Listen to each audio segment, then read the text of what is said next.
રમવાનું શું પરિણામ આવે તમારી મારી નજર સામે છે, છતાં મુકેશ રાણવીનામ કોઈ ભીમી ગારેનાજીનો જુગાર રમતો હોય ને હાથમાઠામાં પૂછી કોઈ હું આયોજિત કરી, હાથમાઠા પૂછી ભાઈ હું આયોજિત કરી લે કે રખપાઈશ મેં ખબર પડે. કારણ છેલ્લી બાજી રખપાઈશમની રાઈતે રમાય. બાપુ એમ જીવનની છેલ્લી બાજી રમાય ને તઈ ખબર પડે અહીં હું જીતા હું હાર્યા. બાકી તો આખી જિંદગી હારજીત હારજીત હારજીત હારજીત હાલે જ રાખે, આવે ને આવે ને. છેલ્લી બાજી તમારી મારી જેથી રમા હે ને.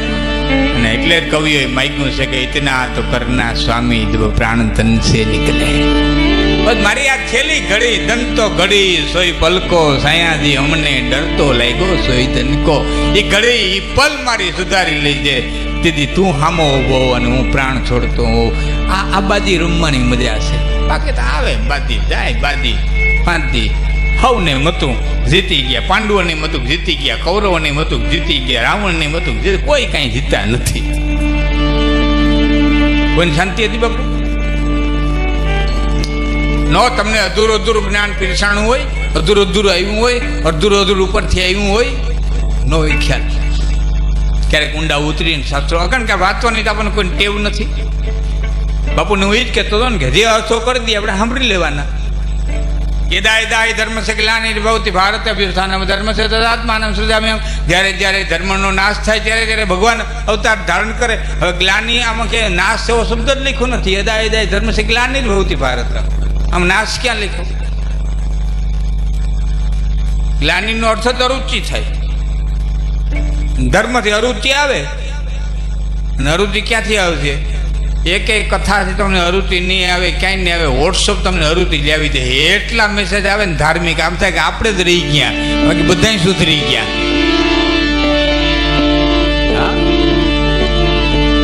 એટલી ધાર્મિકતા આવે, એટલા બધા વોટ્સઅપ અને ફેસબુકમાં આપણને ધાર્મિકતા આવે. હવે તો વાંચતા નથી, ઉપર લખવું પડે ખાસ વાંચજો. નહીં વાંચતા હોય તો વાંચતા નથી. આને અરુચિ કહેવાય. સારું જ્ઞાન આવ્યું છે, એક ફકરો આવ્યો છે, એ વાંચવાની આપણને આડત નથી, તરત ડિલેટ કરી નાખીએ. જોકે આ તો ડિલેટ કરવાવાળા કોઈ પગારદાર ન દોડે, નકર એ રાખવા પડે એમ એટલા આવે. પણ તરત ડિલેટ કરીને એનો અર્થ એ થયો અરુચિ. જે શાસ્ત્રો અરુચિ નહીં લઈ આવે ને એ વોટ્સઅપ લઈ આવશે. અને હું તો તમને ત્યાં સુધી કહું છું, 250 વર્ષ સુધી અંગ્રેજો અહીંયા રહ્યા અને આ દેશની સંસ્કૃતિના પાયાને જે લૂણો ન લગાડી થઈ ગયો ને ત્યાં વેચવેચના કટકા કરી દે.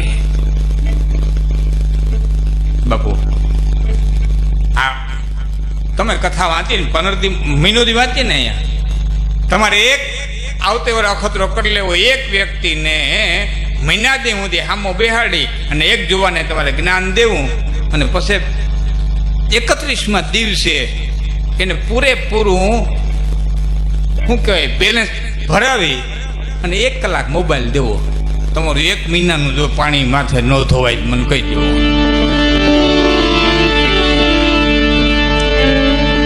1 મહિનાનું જ્ઞાન ક્યાં ગોથા ખાય ખબર ન પડે, નદીના પૂરની જેમ જાય. 1 કલાક દો મોબાઈલ, ઇન્ટરનેટ દો, આ કર દે. અને વર્ષો પહેલા બન્યું સાહેબ. ભવ્ય સંસ્કૃતિઓ નાશ પામી ગઈ છે. આપણી તો કુદરતી કેમ વૈદિક સંસ્કૃતિ છે, કેવી કેવી આમાં તાકાત છે, ગદી જીવે છે. નકર નાશ પામી ગઈ ગ્રીસ સંસ્કૃતિ, જેને સોક્રેટિસ જેવો ફિલોસોફર દીધો, પ્લુટો, એરિસ્ટોટલ, સિકંદર જેવા તેને દીધા. આજે ગ્રીસ દેવારું કાઢવાની તૈયારીમાં છે. કેવી ભવ્ય સંસ્કૃતિ. રોમન ફક્ત ઘડિયાળમાં આંકડા રહ્યા 1 ને 20 આવે ને રોમન સંસ્કૃતિના છે. આખી સંસ્કૃતિ નષ્ટ થઈ ગઈ. કેવી ભવ્ય સંસ્કૃતિ બાપુ. એ સોક્રેટિસને એક વારાંગનાએ કીધું હતું, એક નાચવાડીએ કીધું હતું, તું કેટલાને સુધારો કરી દે. સોક્રેટિસ કે એમાં અમારે એવું ન હોય, કોઈ 10 દિવસ સુધરે, કોઈ વર્ષ દિવસ સુધરે, કોઈ 6 મહિના સુધરે. નાચવાવાળી કે સોક્રેટિસ તું 1 વર્ષમાં જેટલા માણસો સુધારી દે ને એને હું 1 દિવસમાં પાડી દઉં.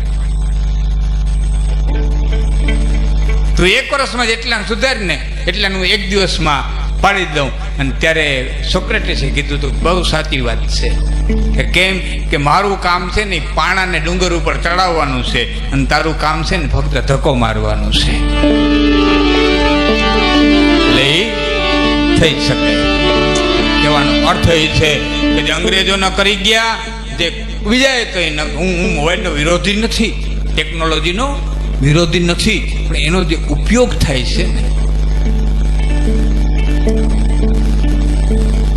ક્યાંય જમણવાર હોય ને તમે એમ કહો કે આ તો 4 લાડવા ખાધા, ભારી મજા આવી ગઈ. 4 લાડવા ખાધા એટલે મજા નથી આવી ગઈ, ચોથી અટકી ગયા એટલે આવી.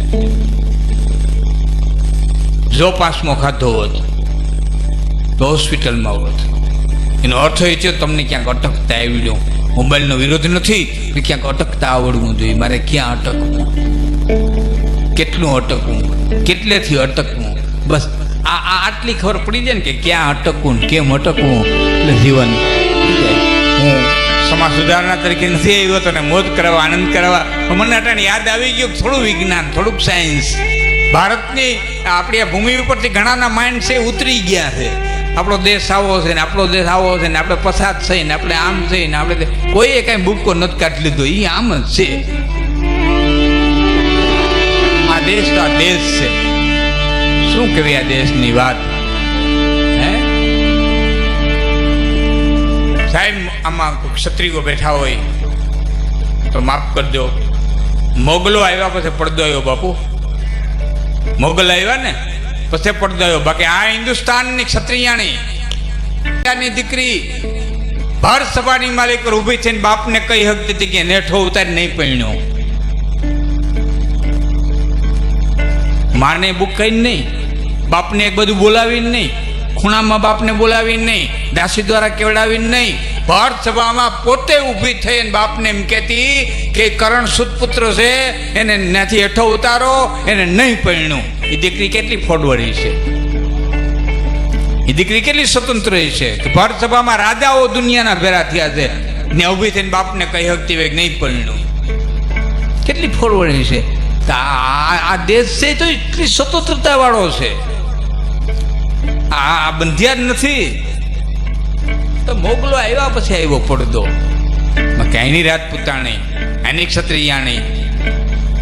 શું વાતો કરું સાહેબ, મારી પાસે આજે મને એમ થાય કે કંઈક વિવેચન કરવા ક્યારેક બેહે ત્યારે હું તમને ક્યારેક, અથવા તો કથાનો ક્યારેક માહોલ એવો આવશે તો હું મને તમને કહી શું આ દેશની વાતો આપણે કરવી. છતાં જે માનસિક ગુલામીમાંથી નથી નીકળ્યા. ભલે આમાં જ થઈ ગયા, આમાં જ નથી નીકળ્યા. એને ત્યાં અતિશય ટાઈડ પડે ને બ્રિટિશમાં, એટલે શું કરે, 10 વાગ્યા પછી ઘર બાઈને નીકળે, 6 થાય પછી ઘરમાં ઘરી જવું પડે. જ્યાં હોય ત્યાં મોટું બરફમાં ઊભી રહી જાય. એટલે એને સમય રેખા 11 થી 5 એને આપણે અહીં રેખા ધમ તડકો વૈશાખ મહિનાનો ગધેડા આપતા હોય, કુતરા પોરો ખાઈ ગયા હોય તો અહીં આપણે ફાઇલ લઈને એક ઓફિસમાં બીજી ઓફિસમાં અડિયું કાઢતા હોય, પરસે રેપ છે. અરે ભલામણા એને ઠંડો પ્રદેશ છે તેની સમય રેખો, તું ગરમ પ્રદેશમાં રહે, તું તો હુરેજ ઉગેથી રહે ધંધે સડી. હવે તો ગામડામાં મૂલ્યો એ ટાઈમે થઈ ગયા, બરોબર 8-9 વાગ્યા આવે ને. હા ભલામણા તું દી કામે ચડી ગયા, સૂર્યનારાયણ ઠીકા ઠીકને તપે 11-11:30 વાગે પોરો ખાઈ જાય, વરી પાછો રોંઢાનું તાપીને આ તું ગરમ પ્રદેશમાં રહે. એને અતિશય ઠંડી પડે ને એટલે શું કરે, બૂટ પહેરે, મોજા પહેરે, પછી અહીં તો પોતે પેન્ટ પહેરે, પછી પાછું ઇન્સર્ટ કરે, પછી એમાં તો કોટ પહેરે, પછી આમાં ક્યાંય હવા ન દે ને એટલે અહીંયા બધું બટન દઈ દે, પછી એમાંય બહાર ન જવો દે, અહીંથી અહીં ફાહ મારે, ગળા ફાહ નીકળે, ટાઈ બાંધે, પછી એમાંથી હેટ પહેરે, બધું પેક કરે. શું કરવા, ઠંડો પ્રદેશ છે. હવે આપણે અધિકારી બને એટલે આપણે એમ જ કરે, બૂટ પહેરીને, મોજા પહેરીને, આમ કરીને, ટાઈ કરે, માલિકો પડશે રેપશે બોય, હાવ ગંધાય પગરખાં કાઢે, પડખે ન ઉપાય. અને અટાણના તો ઘણા જોવાના એવા પાટલું પહેરીને આપણને થાય હંસામાંથી હુરાવીને સીવું હોય છે. હું આ સડાયું કેમ છે?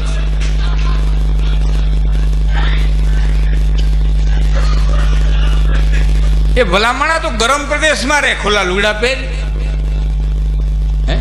ત્યારે ઉઠતા ઉઠતા એક તમને વાત કહું, આપણી કાઠિયાવાડમાં કેશોદ અને આજુબાજુ આપણા ખેડ વિસ્તારમાં ઉરેપ ચોળણી પહેરે. જોઈ ને ઉરેપ ચોળણી બાપુ, ઉરેપ ચોળણી પહેરે. આયર દાયરામાં, મેર દાયરામાં ઉરેપ ચોળણી પહેરે. એ કચ્છમાં તમે જાઓ ને તો એની આયર દાયરો છે ને એ ડોયણાવાળી ચોળણી પહેરે. એક જ ડોયણી હોય, આમ ચોળણી મોકરી હોય. શું કરવા, એને ઉરેપ નહીં જોઈ હોય કે રૂપાળી લાગે આપણે આવી પહેરવી જોઈએ નહીં.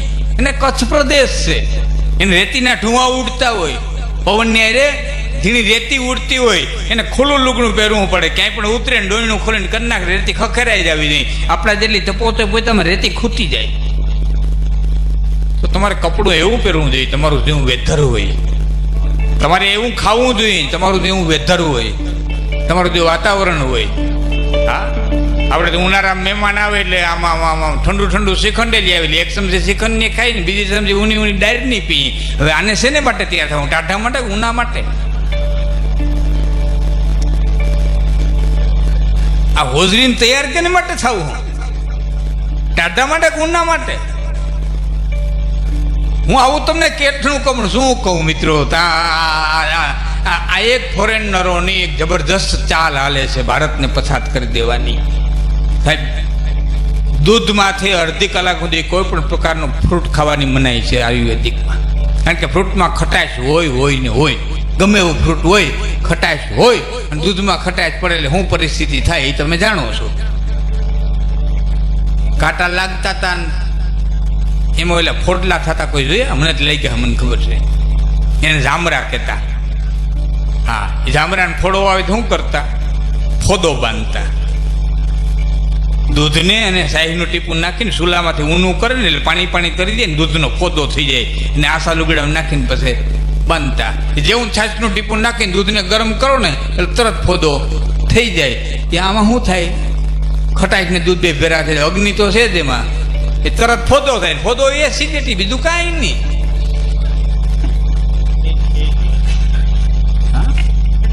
ફોદો એ જ એસિડિટી, બીજું આવું તમને મારે સવારે ક્યાં ચડાવો ખટાવું મારે કંઈ. પણ મારે કહેવાનો અર્થ એ છે મિત્રો કે આપણે આપણી સંસ્કૃતિ, આપણે આપણું વેધર, આપણે આપણું વાતાવરણ, એ પ્રમાણે આજે અમેરિકાની માલિકો એ લોકો સંસદમાં કાયદો પસાર કરી દીધો. ઘણાને ખબર છે કોલેસ્ટ્રોલ નામની કોઈ ચીજ છે જ નહીં, અઠા સુધી અંબક જ આંક્યું. વાંચો ત્યારે કે બાપુ, જે વસ્તુ ખાવાની ના પડતા એ જ હૃદયના હુમલાનું કારણ બનતું હતું. વાંચો ક્યારે? 1800 ને પેલો કોઠારી નામના એક ડોક્ટર સાહેબનો વિડીયો આવ્યો હતો મને. 1893 બાયપાસનું અંબક હાલે. બાયપાસ સર્જરીનું 1893 અંબક હાલે. બોલો, એ અંબક જ છે હાવ. હા, એ કચરાનો નિકાલ નથી, માધુપુરનો કચરો છે ને રજમાં નાખા જેવું છે. ડોક્ટર કોઠારીને સાંભળો તો ખબર પડે. હા, નથી માંદા પડતી, નથી હાજા કરતી. તમને ડોક્ટર શ્યાર પંચાયતની દવા દે, એક જ કામ કરે. શ્યાર તો ભેર્યું ન કામ એવું હોય. એવડું મોટું અંબક હાલે છે. અને આ દેશને તમને કહું, અહીંયા ડચ આવ્યા લૂંટો, હુણ આવ્યા લૂંટો, ફિરંગીઓ આવ્યા લૂંટો, અંગ્રેજો આવ્યા લૂંટો, મુસલમાન આવ્યા લૂંટો, તમને એમ કહું મોગલો આવ્યા લૂંટો, છેલ્લે કોંગ્રેસ આવે લૂંટો, ભાજપ આવી લૂંટો, ઓલા આવ્યા, જેટલું લૂંટે જ જાય. બોલો, અને છતાં આ કેમ અડીખમ ઊભો કઈ ખબર નથી પડતી. બોલો, જેનાથી જેટલો લૂંટાય એટલા દેશને હાવ લૂંટે છે, છતાં પાછો દીપાઈથી ચડતો જ જાય છે, ચડતો જાય છે. કોઈ વૈદિક સંસ્કૃતિમાં તાકાત છે? ભારતના શાસ્ત્રમાં ઠીક છે રમૂજની વાતો હતી, પણ ભોળિયાનાથના સાનિધ્યમાં મળ્યા છે.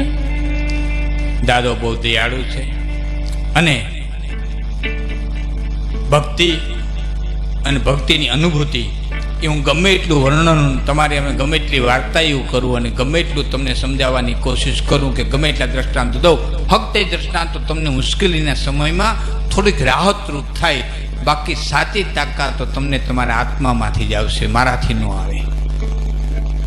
મારો માર્ગ તમારો ન હોઈ શકે, મારો માર્ગ તમારો ન હોઈ શકે. એ તાકાત તમારે તમારા આત્માથી જ કેળવવી પડે. અમારી વાતો છે તમને દીવાદાંડી થઈ શકે, દીવડો બની શકે, માર્ગ બનાવે, પણ એ તમારી તાકાત તો તમારી પોતાની જ હોવી જોઈએ. અને પોતાની તાકાત જાગૃત થાય એ માટે થઈને આત્મા સુધી પહોંચવું પડે. એ માટે થઈને આનો આધાર લેવો પડે, તું પહોંચાડજે. સદગુરુનો આધાર લેવો પડે, તું પહોંચાડજે. એમ છેલ્લે હું ભગવતીનો આધાર લઈ કે હે માં અમને સતમાર્ગે સદરસ્તે ભણાવજે. બે કડી કહી પછી મારા શબ્દોને હું વિરામ આપું.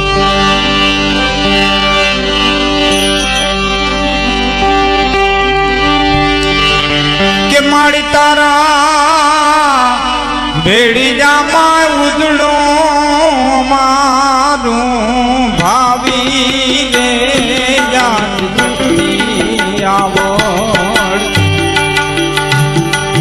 આજ ભલે રે ઓજો જગદંબા ભેડીઓ માં લે રે ઓજો માતા કી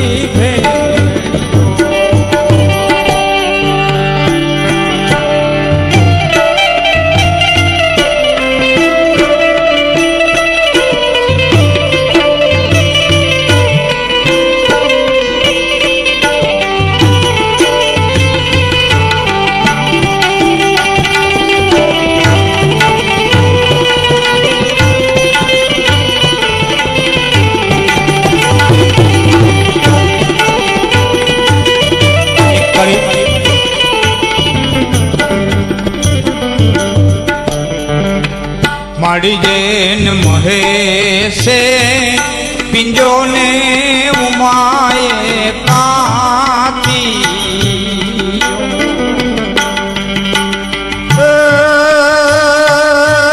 ધીરે જગદંબા મહેશે પિંજો ને ઉમાએ કાતી